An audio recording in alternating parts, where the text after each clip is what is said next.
여러분은 최근 주변에서 평생 직장이라 믿었던 대기업을 다니던 지인이 갑작스럽게 회사를 떠났다는 소식을 한 번쯤은 들어보셨을 것입니다. 그것은 본인의 의지에 따른 자발적인 선택이 아니라 기업의 생존을 위해 단행되는 가혹한 희망퇴직이나 명예퇴직인 경우가 대부분입니다. 현재 대한민국 대기업 내부에서 소리 없이 벌어지고 있는 일련의 사태들은 우리가 과거에 경험했던 것보다 훨씬 더 심각한 수준입니다. 통계에 따르면 대기업 정규직의 감소 규모가 1998년 외환 위기인 IMF 사태 이후 가장 최악의 수준에 직면했다는 충격적인 분석이 나오고 있습니다. 더욱 우리를 당혹스럽게 만드는 사실은 이번 구조조정이 단순히 일시적인 경기 불황 때문이 아니라 거대한 기술적 변화에 기인한다는 점입니다. 기업들은 이제 월 3만 원 수준의 저렴한 인공지능 구독료만으로도 숙련된 직원 한 명의 업무를 충분히 대체할 수 있다는 계산을 마쳤습니다. 기술의 진보를 앞세운 기업들이 본격적으로 인건비 절감을 위해 칼을 빼들었으며 오늘은 이 변화의 본질을 깊이 있게 파헤쳐 보겠습니다. 2024년 초부터 시작된 충격적인 감원 숫자를 살펴보면 가장 안정적이라 믿었던 금융권에서부터 이미 거대한 균열이 시작되었음을 명확히 알 수 있습니다. KB국민은행에서 647명, 신한은행에서 541명이 짐을 쌌으며 이는 금융권 전체에 불어닥칠 고용 한파의 시작을 알리는 신호탄과 같았습니다. 우리은행 429명과 하나은행 263명을 포함하여 총 880명의 금융인재들이 정든 회사를 떠나 차가운 사회의 현실로 내몰리게 되었습니다. 2025년에 접어들면서 상황은 더욱 악화되어 통신공룡인 KT는 본사 인력의 상당수인 2,800명을 대상으로 대규모 희망퇴직을 실시했습니다. 디스플레이 산업의 선두주자인 LG 디스플레이 역시 전사적인 차원에서 대규모 희망퇴직을 단행하며 고정비 절감을 위한 고육지책을 선택하고야 말았습니다. 국가기관 산업인 배터리 분야의 SK온마저 업황부진을 이기지 못하고 창사 이래 첫 희망퇴직을 실시하며 업계의 위기감을 고조시키고 있습니다. 기술 트렌드에 민감한 IT 업계도 예외는 아니어서 NC소프트는 최근 수년간 본사 인력을 3,000명이나 감축하는 파격적인 행보를 보였습니다. 더욱 절망적인 지표는 기업들이 기존 인력을 내보내는 것에서 그치지 않고 신규 채용의 문을 아예 걸어 잠그고 있다는 사실입니다. 국내 500대 기업의 신규 채용 인원은 2022년과 비교했을 때 2024년에는 무려 42.5%나 급감하며 청년들의 미래 희망을 꺾고 있습니다. 기업들이 이제는 사람을 직접 뽑아 가르치는 비용보다 고도화된 기술 시스템을 도입하는 쪽으로 완전히 경영 방향을 선회했음을 보여주는 대목입니다. 이번에 벌어지는 구조조정의 양상은 과거 IMF 사태와 비교했을 때 몇 가지 결정적이고 치명적인 차이점을 명확하게 드러내고 있습니다. 첫 번째 차이점은 구조조정의 대상이 되는 연령대가 과거에 비해 믿기 힘들 정도로 젊어지고 있으며 그 범위가 넓어졌다는 것입니다. 과거에는 주로 은퇴를 앞둔 50대 이상의 고령층이 대상이었으나 이제는 40대 초반이나 30대 후반까지도 퇴사 압박을 받고 있습니다. KB국민은행은 이제 만 40세 이상이면 희망퇴직 신청이 가능해졌으며 일부 IT 기업들은 그 기준을 35세까지 대폭 낮추고 있습니다. 두 번째 결정적 차이점은 퇴직 시 지급되는 보상금 수준이 과거 IMF 시절에 비해 현저하게 낮아졌다는 비정한 현실에 직면해 있다는 것입니다. IMF 당시에는 통상 3년에서 5년치의 연봉을 위로금으로 지급했으나 현재는 많아야 2년치이며 일부 기업은 1년치만 지급합니다. 20년 넘게 헌신한 금융권 직원이 퇴직금 포함 연봉의 2.5배만 받고 막막한 심정으로 회사를 떠나는 사례가 최근 비일비재하게 발생하고 있습니다. 세 번째 차이점은 대기업을 나온 40대 중반의 인력이 비슷한 수준의 일자리로 다시 돌아갈 기회가 과거와 달리 거의 사라졌다는 점입니다. IMF 시절에는 경기 회복과 함께 재취업의 기회가 있었지만 지금은 중장년층을 위한 양질의 일자리를 찾기가 그야말로 하늘의 별 따기입니다. 네 번째로 위기의 본질이 다른데 과거의 외환 위기는 일시적 충격이었으나 지금은 피할 수 없는 구조적 저성장 국면이 지속되고 있습니다. 2025년 한국 경제 성장률은 잠재 성장률 2%에도 못 미치는 0.7%에서 1.5% 사이의 매우 저조한 수치를 기록할 것으로 예상됩니다. 그렇다면 기업들이 이토록 냉정하게 인력을 감축하는 진짜 이유는 무엇인지 그 이면에 숨겨진 기술적 진실을 명확히 들여다볼 필요가 있습니다. 기업들은 공식적으로 디지털 전환이나 조직 효율화를 내세우지만 진짜 실체는 우리가 상상하는 것보다 훨씬 빠른 인공지능의 업무 대체입니다. 생성형 AI 서비스인 챗 GPT 플러스의 월 구독료는 미국 기준 $20, 우리 돈으로 약 28,000원에서 29,000원 정도입니다. 국내에서 제공되는 네이버, 클로바 X나 구글 제미나이 같은 유료 AI 서비스들도 이와 비슷한 가격대에서 기업의 업무를 지원하고 있습니다. 반면 대기업 사무직 직원 1명을 고용하기 위해 회사가 실제로 부담해야 하는 연간 인건비는 약 8천만 원에서 9천만 원입니다. 월 비용으로 환산하면 700만 원이 넘는데 이는 유료 AI 구독료의 250배에 달하는 수치로 기업 입장에서는 엄청난 비용 차이입니다. 더욱 중요한 요소는 생산성인데 AI를 활용하는 직원 1명이 그렇지 않은 직원 3명에서 5명분의 성과를 낸다는 연구 결과가 나왔습니다. 한국은행의 2025년 10월 보고서에 따르면 최근 3년간 사라진 청년 일자리 21만 일, 영계 중 대다수가 AI 기술과 관련이 있습니다. 구체적으로는 감소한 청년 일자리의 98.6%에 해당하는 20만 8영계가 AI 노출도가 높은 업종에서 한순간에 증발해버린 것과 다름없습니다. 역설적이게도 같은 기간 50대, 일자리는 20만 9영계가 늘어났는데 이는 AI가 사람의 경험과 노련함을 완벽히 대체하기 힘들기 때문입니다. 인공지능이 가장 쉽게 대체하는 영역은 정형화되고 반복적인 데이터 처리 업무이며 이는 주로 젊은 실무자들이 담당해왔던 영역이기도 합니다. 반면 복잡한 협상이나 관계 관리, 전략적 의사결정은 중장년층의 경험이 여전히 필요하기에 세대 간 고용 불균형은 심화되고 있습니다. 구체적으로 어떤 직무들이 인공지능에 의해 가장 먼저 위협받고 있는지 살펴보면 첫 번째는 우리에게 익숙한 은행 텔러와 창구 직원들입니다. 금융감독원 자료를 보면 KB국민은행의 경우 2020년 대비 현재 지점 수가 20% 이상 급감했으며 창구 인력도 비슷한 비율로 줄어들었습니다. 이제 대부분의 고객은 모바일 뱅킹을 이용하며 단순 업무는 AI 챗봇이 처리하고 복잡한 상담은 화상 시스템이 대체하는 구조가 완전히 정착되었습니다. 두 번째로 심각한 대체가 일어나는 곳은 콜센터 상담 업무로 이제는 처음부터 끝까지 상담원과 직접 통화하는 일이 거의 불가능해졌습니다. KT는 전체 상담의 70% 이상을 AI 상담원이 처리하고 있으며 SKT 역시 1차 응대의 90% 가까이를 인공지능이 완벽하게 전담하고 있습니다. 세 번째로 의외의 타격을 입는 영역은 중간 관리자들로 보고서 취합이나 일정 조율 같은 기존의 관리 업무가 디지털 도구로 대체되고 있습니다. 실제 한 대기업 계열사는 팀장급 직급을 30%나 줄이는 대신 실무자들에게 AI 기반의 프로젝트 관리 툴을 도입하여 오히려 업무 효율을 높였습니다.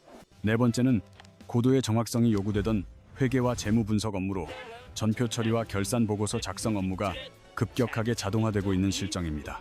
삼성 SDS가 개발한 AI 회계 시스템은 이미 수많은 대기업에 도입되어 수백 시간 걸리던 결산 업무를 단 며칠 만에 끝내고 있습니다. 하지만 이것은 시작에 불과하며 2026년 초부터는 사무직을 넘어선 더 거대한 변화인 피지컬 AI, 즉 휴머노이드 로봇의 상용화가 예고되어 있습니다. 테슬라의 옵티머스나 중국의 유니트리, 한국의 레인보우 로보틱스 같은 기업들이 인간처럼 유연하게 움직이는 로봇을 현장에 투입하기 시작했습니다. 이러한 로봇들이 공장이나 물류센터, 건설 현장에 본격적으로 배치되기 시작하면 육체 노동의 영역에서도 전례 없는 고용 충격이 발생할 것입니다. MIT와 보스턴 대학교 연구팀은 2026년까지 미국 제조업에서만 무려 200만 개의 일자리가 AI 로봇에 의해 대체될 것이라는 암울한 분석을 내놓았습니다. 우리는 그동안 손발을 직접 써야 하는 현장 업무는 기계가 대체하기 어려울 것이라 믿어왔지만 그 믿음조차 불과 2-3년 안에 깨질 위기입니다. 제조 현장의 숙련공부터 물류 창고 작업자, 심지어는 섬세한 돌봄이 필요한 요양보호사의 업무까지도 로봇이 수행하는 시대가 머지않았습니다. 그렇다면 인공지능의 거센 파고 속에서도 끝까지 살아남아 가치를 증명할 수 있는 직무는 과연 무엇인지 우리는 냉정하게 고민해야 합니다.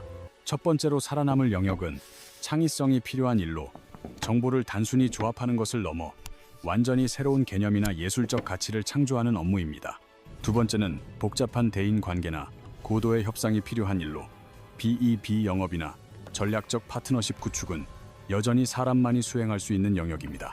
세 번째는 높은 수준의 전문성과 법적 책임이 따르는 일로 의사나 변호사, 고급 엔지니어링 분야는 당분간 인공지능으로부터 안전할 것으로 보입니다. 그리고 가장 중요한 네 번째는 역설적이게도 AI를 누구보다 잘 다루는 사람이며 인공지능을 도구로 활용해 자신의 생산성을 극대화하는 인재입니다. 기업들이 대외적으로 발표하는 구조조정의 이유는 대개 시장 환경 변화 대응이나 미래 성장 동력 확보 같은 그럴듯한 수사들로 가득합니다. 하지만 기업 내부의 전략기획 문서나 이사회 보고서를 들여다보면 그들이 인원을 감축하는 진짜 이유는 훨씬 더 단순하고 냉정합니다. 한 대기업의 내부 보고서에 따르면 45세 직원을 10년 더 고용할 때 드는 비용은 약 9억 원에 달하지만 AI 솔루션은 5천만 원이면 충분합니다. 기업 입장에서 직원 한 명을 AI로 대체하기만 해도 향후 10년간 무려 8억 5천만 원이라는 거대한 비용을 절감할 수 있다는 계산이 나옵니다. 만약 100명을 정리한다면 기업은 가만히 앉아서 850억 원의 이익을 남기는 셈이니 경영진에게 인원 감축은 거부하기 힘든 유혹일 수밖에 없습니다. 하지만 우리나라 노동법상 정당한 사유 없는 대규모 해고는 매우 까다롭기에 기업들은 이를 우회하기 위한 교묘한 방법들을 찾아내고 있습니다. 그 대표적인 방법이 바로 희망퇴직이라는 이름의 포장지로 겉으로는 본인의 자발적인 선택인 것처럼 보이지만 실제로는 엄청난 압박이 가해집니다. 실제 금융권 현장에서는 팀장이 직원을 따로 불러 지금 나가면 위로금을 주지만 나중에 대상이 되면 법정 최소 금액만 받게 될 것이라며 겁을 줍니다. 본인의 몫이라며 선택을 강요하는 이 비정한 면담이 과연 진정한 의미의 자발적 퇴사인지 우리는 우리 사회의 윤리적 기준에 대해 질문을 던져야 합니다. 또 다른 방법은 성과 평가 기준을 갑자기 높이거나 AI를 활용한 불가능에 가까운 업무량을 목표로 설정하여 직원을 한계로 몰아넣는 것입니다. 기존 방식으로 묵묵히 일하던 숙련된 직원들은 도저히 달성할 수 없는 목표 앞에서 결국 낮은 고과를 받게 되고 권고사직의 길로 내몰립니다. 최근 구조조정의 가장 큰 특징 중 하나는 40대 초중반의 고연봉자들을 주된 타깃으로 삼아 기업의 체질 개선을 시도한다는 점입니다. 기업들은 40대 중반 직원의 연봉이 높음에도 불구하고 실제 생산성은 30대 직원과 큰 차이가 없으며 오히려 기술 적응력은 떨어진다고 판단합니다. 특히 AI를 활용한 업무 환경에서는 젊은 세대의 습득력이 훨씬 빠르기 때문에 기업 입장에서는 고연봉 중장년층을 유지할 이유를 찾지 못합니다. 또한 50대까지 고용을 유지할 경우 쌓이게 될 퇴직금의 기하급수적인 부담을 덜기 위해 지금 시점에서 내보내는 것이 회사에 유리하다고 봅니다. 법적으로도 40대는 고령자 차별 금지에 해당하지 않으면서도 젊어서 부당하다는 주장도 하기 애매한 나이라 기업들에게는 가장 손쉬운 타깃이 됩니다. 한 인사 전문가는 기업들이 45세 전후의 근속 20년 차 직원들을 내보내고 그 자리를 AI와 신입의 조합으로 채우는 것을 가장 효율적으로 본다고 말합니다. 더 큰 사회적 문제는 이렇게 아낀 인건비가 미래를 위한 연구 개발에 쓰이는 것이 아니라 대개 주주 배당이나 자사주 매입으로 흘러간다는 사실입니다. 수십 년간 헌신한 직원들을 내보낸 대가로 주주들의 배만 불리는 것이 오늘날 우리가 마주한 자본주의의 차가운 단면이자 서글픈 현실입니다. 이제 실제 사례를 통해 희망퇴직이라는 이름으로 사회에 내던져진 이들이 겪고 있는 구체적이고 생생한 삶의 현장을 함께 들여다보겠습니다. 대기업 시중은행에서 20년 동안 헌신하며 차장직까지 올랐던 46세 김모 씨의 사례를 통해 냉혹한 현실을 들여다보겠습니다. 그는 지난해 거센 구조 조정의 파고를 이기지 못하고 퇴직금 포함 약 1억 8천만 원을 받고 정든 은행을 떠나야 했습니다. 처음에는 수십 년의 금융권 경력을 바탕으로 금방 재취업에 성공할 수 있을 것이라 자신했지만 현실의 벽은 너무도 높았습니다. 무려 50군데가 넘는 금융기관에 이력서를 넣고 면접을 보았으나 돌아오는 대답은 늘 차가운 거절의 통보뿐이었습니다. 나이도 문제였지만 무엇보다 금융권 전체가 AI 도입으로 규모를 줄이는 상황이라 경력직을 뽑을 이유가 없다는 것이 본질적인 이유였습니다. 결국 그는 생계를 위해 퇴직금 중 1억 2천만 원이라는 거금을 투자하여 프랜차이즈 카페를 창업하는 승부수를 던졌습니다. 하지만 화려한 대기업 사무실에서의 삶과 달리 자영업의 세계는 매 순간이 전쟁과 같은 치열함의 연속이었습니다. 한 달에 2천만 원이라는 적지 않은 매출을 올리고 있음에도 불구하고 임대료와 인건비를 제외한 순수익은 고작 200만 원 남짓입니다. 이는 은행에 다니던 시절 받던 월급의 3분의 1에도 못 미치는 수준으로 네 식구의 생활비를 감당하기엔 턱없이 부족합니다. 그는 이제 매일 12시간씩 서서 청소부터 계산까지 모든 패턴일을 혼자 도맡아 하며 육체적, 정신적 한계에 부딪히고 있습니다. 앞만 보고 달려왔던 자신의 인생이 어쩌다 이렇게 되었는지 의문을 던지며 그는 텅 빈 매장에서 홀로 깊은 한숨을 내쉽니다. 또 다른 사례인 43세 이 모 씨는 대기업 IT 부서에서 15년간 과장으로 근무하며 기술 변화의 최전선에 서 있었습니다. 그러나 역설적이게도 그가 도입을 도왔던 AI 기술이 부서 자체를 축소시키면서 그는 결국 희망 퇴직의 대상이 되고 말았습니다. 다행히 IT 기술력을 인정받아 프리랜서로 전향하여 프로젝트 단위로 일을 시작했지만 그를 기다리는 것은 극심한 소득의 불안정이었습니다. 일이 몰릴 때는 한 달에 600만 원을 벌기도 하지만 프로젝트가 끊기면 두세 달씩 수입이 영원이 되는 공포를 견뎌야 합니다. 회사원 시절 당연하게 누렸던 4대 보험 혜택도 이제는 직접 부담해야 하며 이는 심리적으로 더 큰 위축을 불러옵니다. 평균을 내보면 현재 그의 연봉은 대기업 정규직 시절의 60% 수준에 불과하며 노후 대비는커녕 현재를 버티기도 급급한 실정입니다. 이러한 비극적인 사례들은 특정 개인의 불운이 아니라 현재 대한민국 수만 명의 대기업 경력직들이 마주한 보편적인 현실입니다. 왜 한때 대한민국 최고의 인재로 불렸던 대기업 경력직들의 재취업이 이토록 불가능에 가까운 도전이 되어버린 것일까요?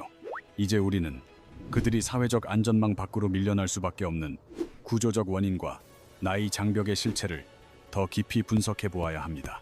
대기업 경력직들의 재취업이 어려운 첫 번째 이유는 공식적으로는 금지되어 있지만 실제 현장에서는 여전히 강력하게 작동하는 나이 장벽 때문입니다. 40대 중반을 넘어서는 순간 서류 심사 통과 자체가 기적에 가까워지며 기업들은 신입이나 3년 이하의 경력직을 압도적으로 선호합니다. 헤드헌터들은 기업들이 고연봉 경력직 한 명을 뽑는 비용보다 AI에 투자하는 것이 경영상 훨씬 이득이라고 판단한다고 냉정하게 조언합니다. 두 번째 원인은 스킬 미스매치로 대기업에서 20년 동안 쌓은 경험이 사실은 그 회사 특유의 시스템 안에서만 유효한 경우가 많기 때문입니다. 다른 조직으로 옮겼을 때 그 전문성이 범용성을 발휘하지 못하거나 빠르게 변화하는 최신 AI 협업 툴에 대한 적응력이 떨어진다는 평가를 받습니다. 세 번째로 중소기업으로의 이직 시 발생하는 문화적 차이도 큰 걸림돌인데 체계적인 시스템에 익숙한 대기업 출신들은 중소기업의 즉흥적인 환경에 당황합니다. 중소기업 입장에서도 대기업 출신들이 언제든 더 좋은 조건이 생기면 떠날 것이라는 불신과 높은 연봉 요구 때문에 채용을 꺼리는 경향이 있습니다. 이러한 경제적 상실은 단순히 수입의 감소를 넘어 가장으로서의 자부심을 꺾고 가정 내에서의 관계마저 위태롭게 만드는 심리적 위기로 이어집니다. 최근 심리상담센터를 찾는 40대 남성 내담자가 급증하고 있는데 그들의 공통된 고민은 가족들이 자신을 무능력하게 보는 것 같다는 공포입니다. 특히 대한민국 가정에서 가장 큰 비중을 차지하는 자녀 교육비 문제는 수입이 급감하는 순간 가족 갈등의 가장 날카로운 도화선이 됩니다. 대기업을 다닐 때는 아낌없이 지원했던 고액 학원비를 끊어야 하는 상황에서 자녀로부터 원망 섞인 소리를 들을 때 가장의 가슴은 무너집니다. 실직 후 국가가 제공하는 실업급여가 유일한 버팀목이 되지만 이 역시 대기업 시절의 생활 수준을 유지하기에는 턱없이 부족한 수준입니다. 희망 퇴직으로 인한 실업급여 수급 기간은 최대 8개월이며 하루 상한액 66영원을 적용받아 월 최대 수령액은 약 200만 원 정도에 불과합니다. 월 600만 원 이상의 소득이 있던 가정에게 200만 원으로 8개월을 버티라는 것은 사실상 생존이 불가능한 가혹한 숫자의 나열일 뿐입니다. 게다가 희망퇴직이 자발적 퇴사로 분류되어 실업급여 수급 자격조차 제한받는 억울한 사례들도 빈번하게 발생하여 실직자들을 두 번 울립니다. 정부는 중장년 재취업 지원 프로그램을 운영하고 있다고 홍보하지만 실제 이용자들의 평가는 현실과 동떨어져 있다는 비판이 주를 이룹니다. 가장 큰 불만은 매칭되는 일자리의 진로, 사무직 20년 차에게 공장 생산직이나 경비직을 소개하는 것은 실질적인 대안이 되기 어렵습니다. 교육 프로그램의 커리큘럼이 10년 전 수준인 엑셀이나 워드 기초에 머물러 있어 AI 시대에 필요한 핵심 역량을 쌓기엔 역부족입니다. 챗 GPT 활용법이나 최신 협업 툴 교육이 절실함에도 불구하고 정부의 재교육 시스템은 여전히 과거의 패러다임에 멈춰 있는 실정입니다. 이제 우리는 기업과 정부가 이 거대한 고용의 위기 앞에서 어떤 책임을 져야 하는지, 그리고 사회적 합의의 필요성을 논의해야 합니다. 기업이 수십 년간 헌신한 직원을 내보내면서 짊어져야 할 도덕적 책임은 사실상 거의 존재하지 않는 것이 차가운 현실입니다. 대부분의 대기업이 운영하는 재취업 지원 프로그램은 실질적인 도움보다는 보여주기식의 형식적인 절차에 그치는 경우가 많습니다. 어떤 곳은 이력서 작성법 2시간과 면접 교육 3시간이라는 고작 5시간의 교육만으로 모든 책임을 다했다고 주장합니다. 이러한 상황에서 전문가들은 인공지능으로 이득을 보는 기업들의 디지털세나 로봇세를 도입해야 한다는 논의를 본격적으로 시작했습니다.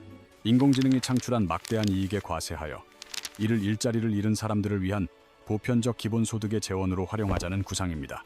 실제로 스페인과 프랑스 등 일부 유럽 국가들은 이미 이러한 방향으로 구체적인 정책 검토와 전환을 서두르고 있는 상황입니다. 대한민국 역시 급격한 고용 환경 변화에 대응하기 위해 장기적으로는 이러한 혁신적인 정책 도입을 진지하게 검토해야만 합니다. 거대한 변화의 물결 속에서 개인이 살아남기 위한 첫 번째 핵심 전략은 인공지능을 선택이 아닌 필수 도구로 적극 활용하는 것입니다. 챗GPT나 클로바X 같은 도구를 업무에 도입하여 자신의 생산성을 기존보다 최소 2배 이상 끌어올릴 수 있는 역량이 필요합니다.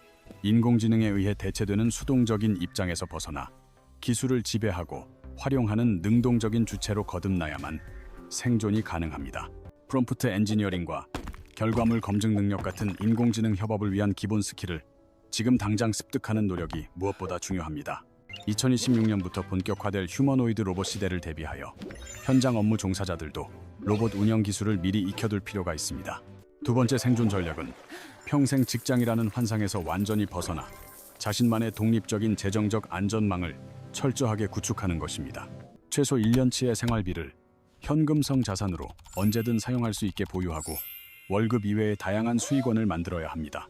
갑작스러운 실직 상황이 닥치더라도 당황하지 않고 다음 기회를 차분히 준비할 수 있는 경제적 버퍼를 마련하는 것이 필수입니다.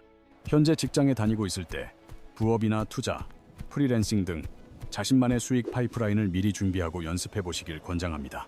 직장 생활이 바쁘다는 핑계로 준비를 소홀히 한다면 나중에 위기가 닥쳤을 때 훨씬 더 가혹한 고통을 겪게 될 수 있습니다.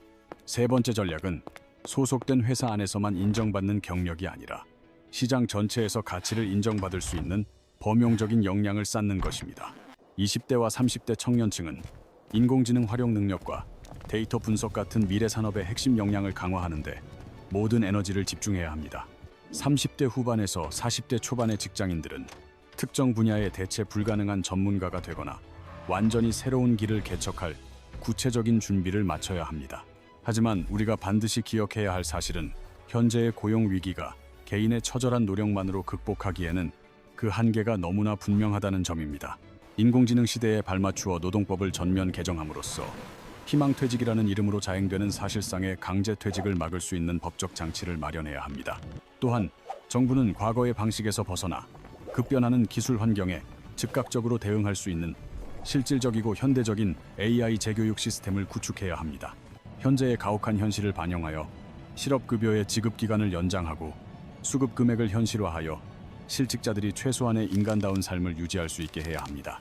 장기적으로는 AI로 막대한 이익을 창출하는 기업들의 디지털세나 로봇세를 부과하고 이를 재원으로 하는 보편적 기본소득 지급 방안을 진지하게 검토해야 합니다.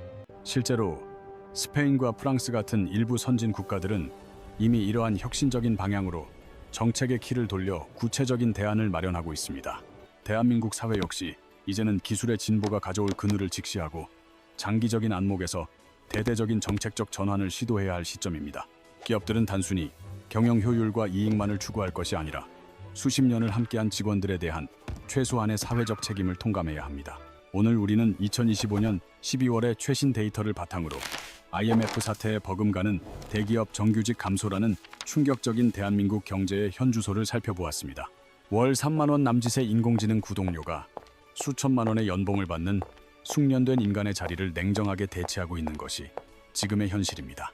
지난 3년간 사라진 청년 일자리의 98.6%가 AI 노출도가 높은 업종이었다는 한국은행의 통계는 우리에게 커다란 경종을 울리고 있습니다. 40대 중반의 가장들은 재취업의 기회조차 얻지 못한 채 준비되지 않은 창업 전선에서 막막한 생존 싸움을 이어가고 있습니다. KT와 LG, SK온 등 유수의 대기업에서 단행된 수천 명 규모의 구조조정은 2025년 현재에도 멈추지 않고 계속되고 있습니다. 더욱 큰 변화는 2026년 초 휴머노이드 로봇의 상용화와 함께 찾아올 것이며 이는 현장 업무의 근간마저 흔들어 놓을 것입니다. 현재의 부실한 정부 안전망은 몰려오는 실직의 파도를 막기에 턱없이 부족하며 기업은 이익을 위해 숙련된 인재들을 너무나 쉽게 내보내고 있습니다. 하지만 우리는 이 거대한 변화의 물결 앞에서 그저 손을 놓고 좌절하고만 있을 수는 없으며 지금 당장 생존을 위한 준비를 시작해야 합니다. 바로 오늘부터 AI 스킬을 익히고 철저한 재정적 안전망을 구축하며 시장 어디서든 통할 수 있는 자신만의 핵심 역량을 갈고 닦으십시오. 변화는 우리가 원치 않아도 반드시 찾아오지만 그 거친 변화를 위기로 맞이할지 기회로 바꿀지는 오직 여러분의 선택과 준비에 달려 있습니다.